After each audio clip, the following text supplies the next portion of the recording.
Vous le savez, le dimanche, le 13h, ce n'est pas que le journal, c'est aussi le magazine du dimanche. Notre invité nous a rejoint en plateau et pour coller à l'actualité de l'AGOA qui s'ouvre aujourd'hui dimanche, c'est M. Samuel Maté, économiste, président de la FAFED, la Fondation africaine pour l'entrepreneuriat et le développement économique que nous recevons. Bienvenue, M. Maté. Bonjour Hamza. On va commencer d'abord avec ce reportage qui nous est proposé par Grace Kando. Marie est vendeuse de poissons fumés au marché de Port-Bouët. Une activité qu'elle exerce depuis 5 années sans formation préalable. Je vends du poisson, maquereau, chachamoy. Je n'ai pas suivi une formation. C'est ma mémé qui m'a montré comment on fait. Aujourd'hui, une opportunité est offerte à Marie pour renforcer ses capacités. 500 femmes de son profil seront formées chaque jour pendant 3 jours aux rudiments de l'entrepreneuriat, aux techniques de vente et de recherche de financement de leurs projets. On va leur montrer comment il faut monter un plan d'affaires. On va leur montrer aussi comment il faut gérer son entreprise. Parce que d'abord, l'entreprise, il faut connaître ton produit. Donc, il faut être formé. Il faut identifier le marché. Il faut savoir faire ton projet pour pouvoir défendre ton dossier devant les banquiers. Le projet s'inscrit dans le cadre de la caravane 100 000 femmes entreprenantes initiée par la Fédération ivoirienne des petites et moyennes entreprises et la Fondation africaine pour l'entrepreneuriat et le développement économique. Les femmes sont mobilisées. Elles sont tellement déterminées que nous aussi, ça nous encourage à pouvoir les accompagner. Et c'est pour ça que nous avons décidé de lancer une caravane sur 3 ans pour sensibiliser 100 000 femmes. L'objectif, c'est d'abord de les identifier, c'est de les informer sur tout ce qu'il y a comme capacité, possibilité. Pour l'étape de Port-Bouët, 3 500 femmes ont été mobilisées sur 2 000 attendues. Elles ont été exhortées sur la nécessité d'apprendre et d'entreprendre. Personne ne peut faire votre bonheur à votre place. Il vous appartient de commencer petit. Il n'y a pas de saut métier. Les financements vont suivre. Donc, il faut que vous soyez prêtes. Vos activités seront financées. La caravane 100 000 femmes entreprenantes de Côte d'Ivoire va sillonner plusieurs communes du district d'Abidjan et les 31 régions de la Côte d'Ivoire. Merci à Christelle Beledja et Grace Kando. Monsieur Maté, votre organisation, c'est la FAFED. C'est quoi vos objectifs? Dis donc, la FAFED a un seul objectif, c'est le développement de nos communautés, en commençant par les communes et également ensuite de regarder les pays. Et pour nous, ça passe par l'autonomisation des femmes et ensuite le développement économique des jeunes. Et vous parlez d'une approche, à 0 francs. Disons quoi ce programme? On a réalisé une étude, Hamza, et cette étude a démontré qu'il y a 3 facteurs qui bloquent les jeunes à rentrer dans l'entrepreneuriat, dans les activités génératrices de revenus. Le premier facteur, c'est l'accès au financement. Ils se plaignent énormément. Le deuxième facteur, c'est le poids fiscal. Et le troisième facteur, c'est l'accès au marché. On se rend compte, quand on regarde le journal qu'on a suivi ensemble tout à l'heure, que le gouvernement fait des efforts énormes par rapport au programme social du gouvernement et d'autres initiatives pour pouvoir résoudre ce problème de financement. Mais le problème de financement est tel qu'on ne peut pas pourvoir du financement à tout le monde. Nous avons développé une technique qu'on appelle la technique Entreprendre à 0 francs, EZF, qui enseigne aux jeunes et aux femmes comment démarrer une entreprise quand vous n'avez pas de financement ou quand le financement tarde ou quand vous tombez en faillite. Et c'est quoi les particularités de EZF?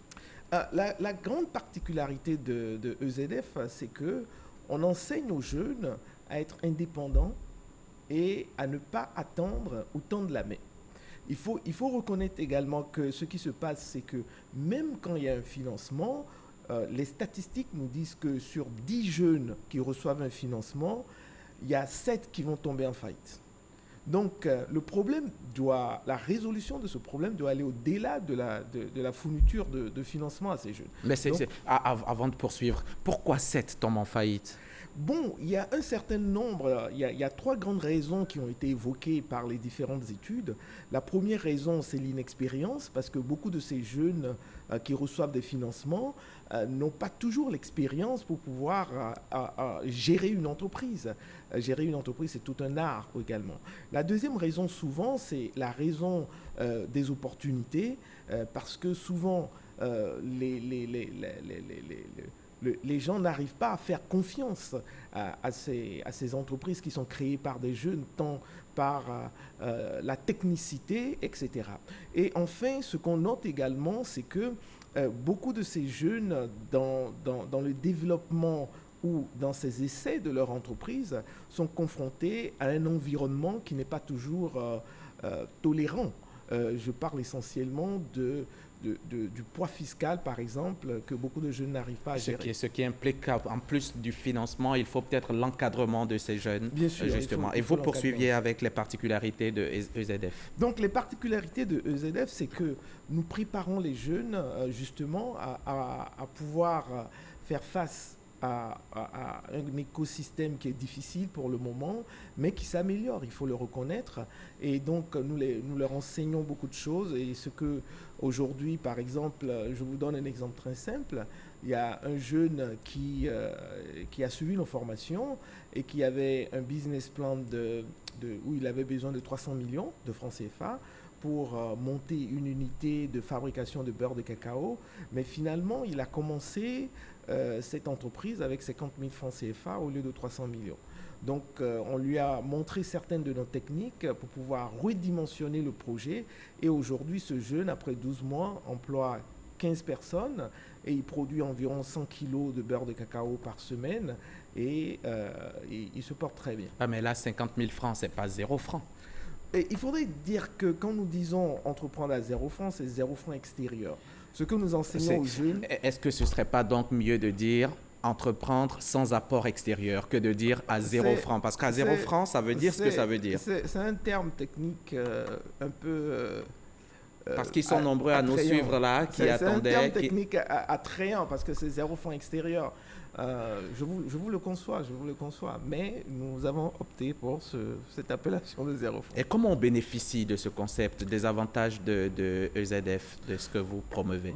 Bon, aujourd'hui, par exemple, comme l'a montré l'élément, nous avons lancé plusieurs programmes et ça me permet de pouvoir revenir sur ce concept, cette attitude dont nous faisons la promotion, qui est que le gouvernement entreprend énormément de choses. Il y a ce programme de 500 000 qu'on vient de suivre, mais il faut dire aux Ivoiriens que les pays qui se sont développés, ce sont les pays où le secteur privé, les individus et les privés se sont engagés aux côtés du gouvernement.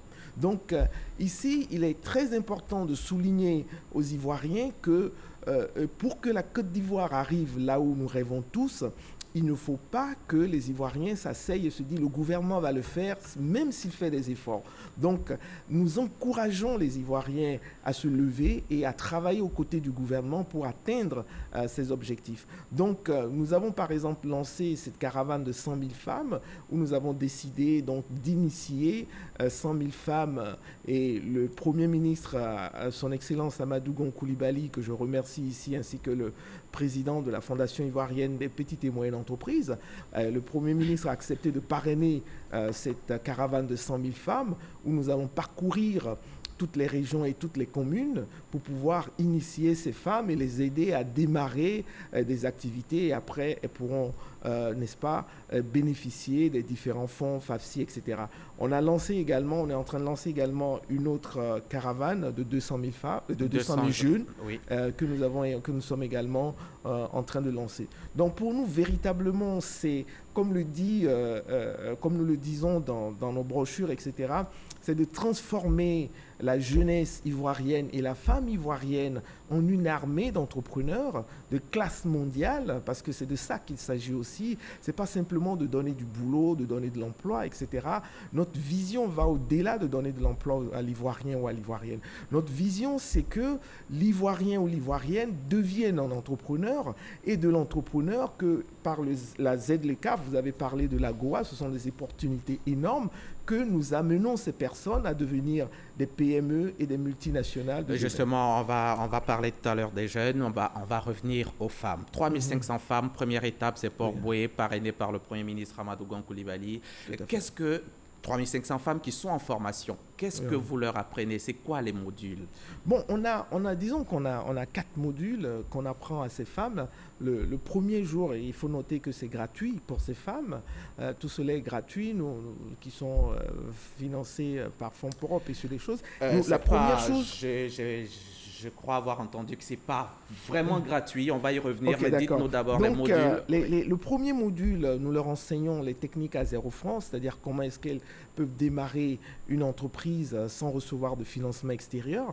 Et pour nous, le financement vient après pour les aider à se développer. Donc ça, c'est le premier jour. Le deuxième jour, elles reçoivent un module sur l'éducation financière parce qu'un des grands problèmes dans ce pays et dans beaucoup de pays africains, c'est que c'est la gestion de l'entreprise. Et souvent, on confond le bénéfice et le chiffre d'affaires.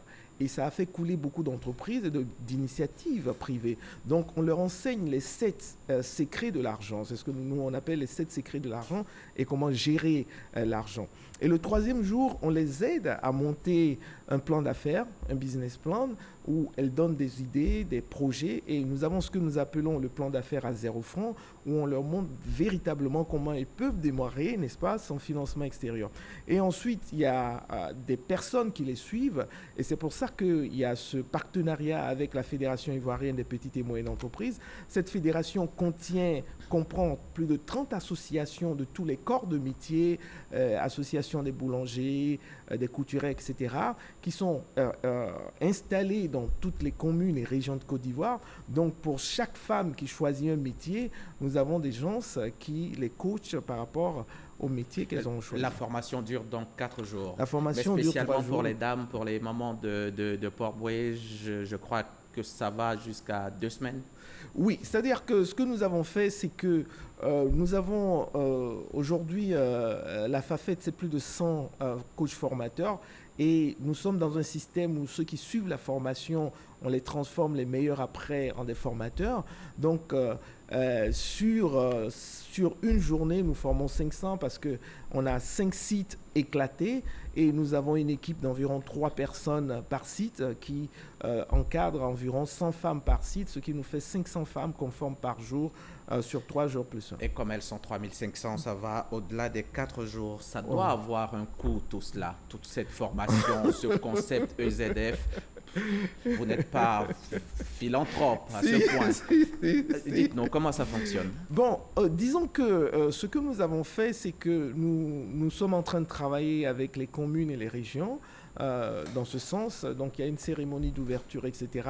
Il faut dire que nous avons mis en place, sous le parrainage de son Excellence le Premier ministre, nous avons mis en place un comité de pilotage. Et dans ce comité de pilotage, nous avons environ 25 institutions, dont des institutions de la République et également des partenaires techniques et financiers comme l'ONUDI, ONU Femmes, etc. Et ces partenaires, disons que viennent en appui à ce programme. Et éventuellement, ce que nous avons fait également, nous avons lancé un appel à contribution, à parrainage, que ce soit à des individus ou à des sociétés, pour pouvoir parrainer le différentiel de coûts pour les femmes. Donc, ces parrains payent la formation pour les femmes. Oui. Et les fois où vous n'aurez pas de parrain, comment ça va fonctionner? Nous avons décidé de pouvoir le faire même si on n'a pas de financement.